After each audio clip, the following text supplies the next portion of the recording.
Justement, on va Tout à continuer fait. de parler de Disneyland avec Joe Hume pour parler musique, mais on sort pas de Disneyland, Non. parce qu'il y a une histoire entre Disneyland et un certain rocker, un groupe de rockers. Exactement. Alors je tiens à rassurer tout le monde, non, je ne vais pas parler de l'attraction de la maison de poupée et de sa chanson qui rend fou.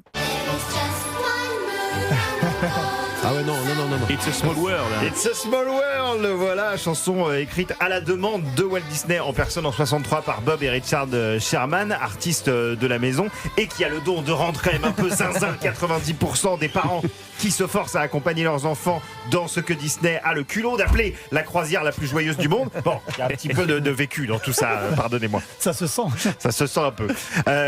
Mais donc voilà. Vous aviez dit que vous n'en parliez pas, mais finalement vous en parlez. Donc en fait, voilà. Non, vous avez bien raison de me rappeler à l'ordre, mon petit amateur d'attractions à sensations fortes. Non. C'est d'ailleurs de ça dont je vais vous parler, une de mes attractions préférées, tout parc confondu, le Rock and Roll Roller Coaster.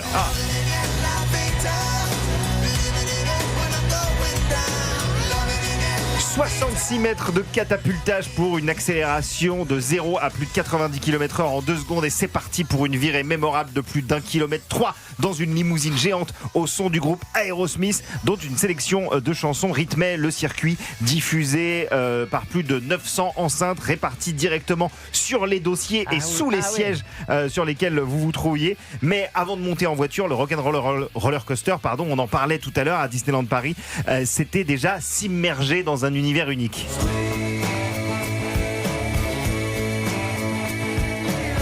Alors je vous décris un petit peu le truc. Rien qu'en arrivant sur le porche de l'attraction, vous étiez accueilli par une Fender Stratocaster rouge géante avec un manche de plus de 10 mètres pointant vers les cieux. On avait l'impression de s'approcher de l'entrée d'une salle de concert rétro-futuriste, mais c'était encore mieux une fois à l'intérieur, parce qu'on débarquait ensuite dans un studio d'enregistrement recréé, posté devant une gigantesque table de mixage. On pouvait voir à travers un faux écran, une illusion, le groupe Aerosmith au travail. Wow. All right. Hey, don't mind us. We'll be finished in just a minute.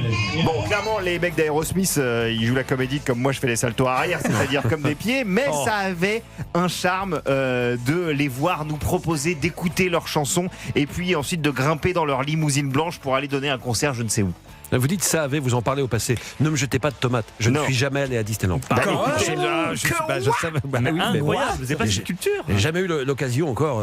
Je ne trouve pas le temps. On va y remédier. Mais bon, voilà, ça n'existe plus. Ben non, si vous allez à Disneyland Paris, ça n'a plus la même saveur pour moi depuis que le Rock'n'Roll Roller Coaster, après plus de 20 ans, je crois, de bons et loyaux services, a été relooké aux couleurs des super-héros Marvel et se nomme désormais Avengers Assemble Flight Force.